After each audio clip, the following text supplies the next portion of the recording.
everything you need to know about using Pinterest video.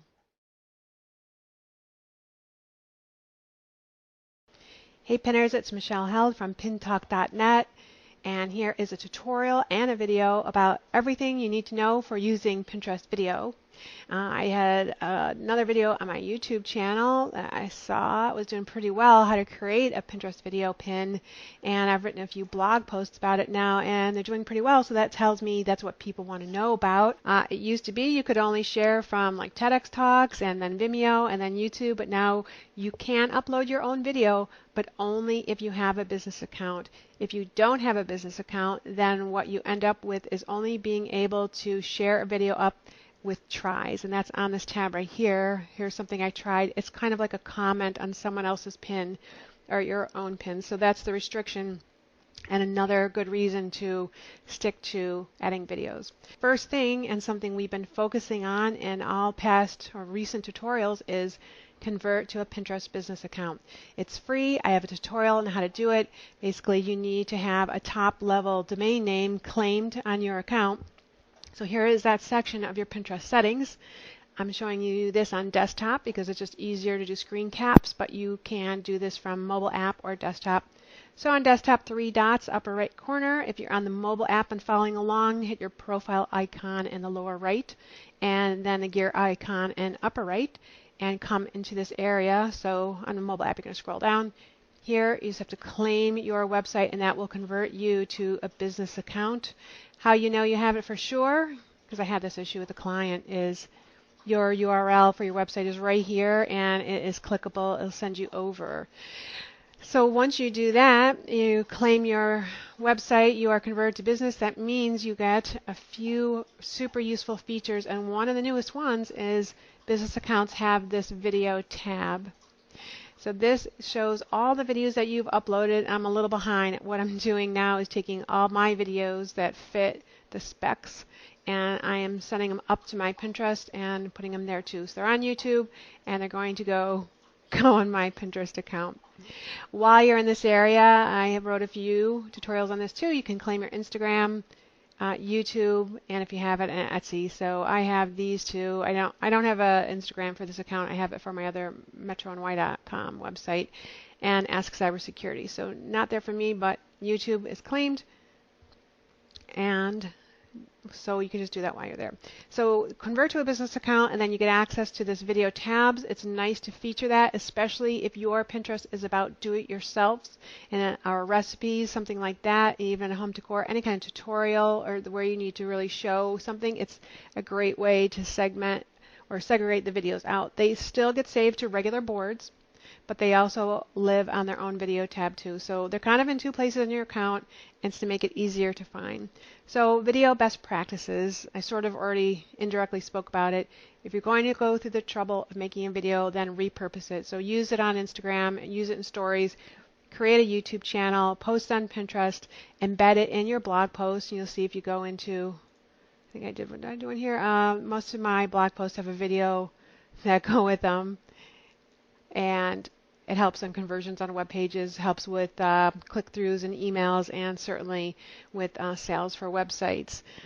So claim your website. That'll give you the ability to upload your own videos. You get the tab. And if you look at the videos, one of the greatest parts here is you get all these metrics. We have a 24-hour, I'm going to mute that, 24-hour, 30-day, and I think it's a 7-day view. You see more stats. I can click through on that, and here I get average watch time, how many close-ups, other saves, link clicks through. This one, they got me 7.3. I was just goofing around. I upload this. This is the video I talk about in the blog post. As it's not SEO optimized at all. I was just experimenting with the new video uploader. You can have thumbnails for your videos. I would create a separate one. We know that with pins, taller is better because it takes up more real estate. There's stats behind it that it's more eye-catching. So if you're going to repurpose videos for better ROI, more ROI, you're going to have to create a different size thumbnail than you, say, would for YouTube, right? You have a wide aspect ratio here, and in Pinterest we want to see taller. If you want a nice example of video use, you can look at Tastemade. Their Pinterest is looking pretty good video use. Lowe's, one of my favorite Business Accounts to Discuss is actually a little bit behind on their videos, but they do quite a bit on YouTube, so it looks like they're in the middle of transferring that over. And that's another new feature is when you go to add a pin right here, there's a new uploader here.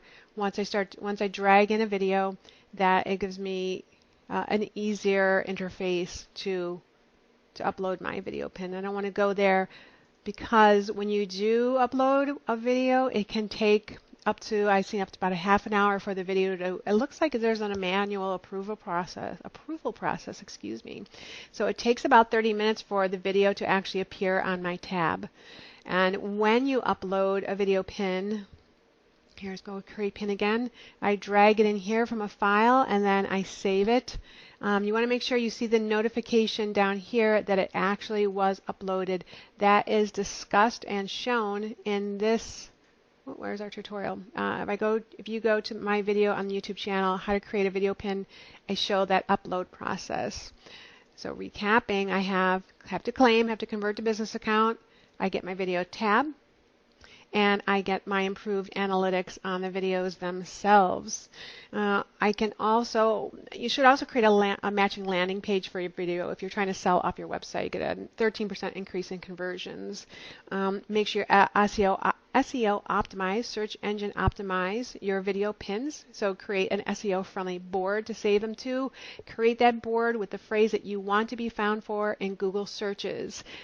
Although you can change the titles of boards, the descriptions of boards, same thing with pins. I can change titles and descriptions of pins and the link. Once I create a board, that link to the board, the URL structure, that is permanent and I'm unable to change that. So make sure you get that right the first time. Otherwise, you'd have to create a new board and move the pins over or duplicate them, save them to other boards. You have specs, maximum file size of 2 megabytes, so that'll create a little bit of issues for some of my YouTube videos, and that's kind of what the holdup is, right? It takes a while to chop those down. They can be MP4 or MOV files, movie files, and a minimum of 4 seconds, a maximum of 15 minutes. Aim for a minute or two. You don't need to have a 15-minute long video unless you have some involved do-it-yourself tutorial. Make sure you use the thumbnail image. Your thumbnail is another opportunity for messaging, so don't miss out on that. It's kind of like having 2 titles, except one of them is not text. And remember, Pinterest is big on visual search, so that can be part of your thumbnail and help your video get found. Check out your lifetime metrics, see what's popular. That's what I'm using on my site. I go in and I look at my metrics. So here's overall metrics for the account. I can break it down by mobile, desktop. Here is from a website. I can see, because I claimed my YouTube channel, I have those metrics there. And then I could split it off and it tells me what's most popular. So a lot of impressions, because that pin's pretty old. And remember, if your pins don't do well at first, let them ride for it. There's no reason to not allow your pin to live on Pinterest, or just because it maybe doesn't do well at first. It could do well days or even weeks later on.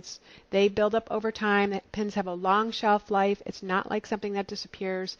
Give your pins a chance to grow. You can always go in and edit them and keep checking on their engagement, comments, and how many followers you have. So there are 2 blog posts for this.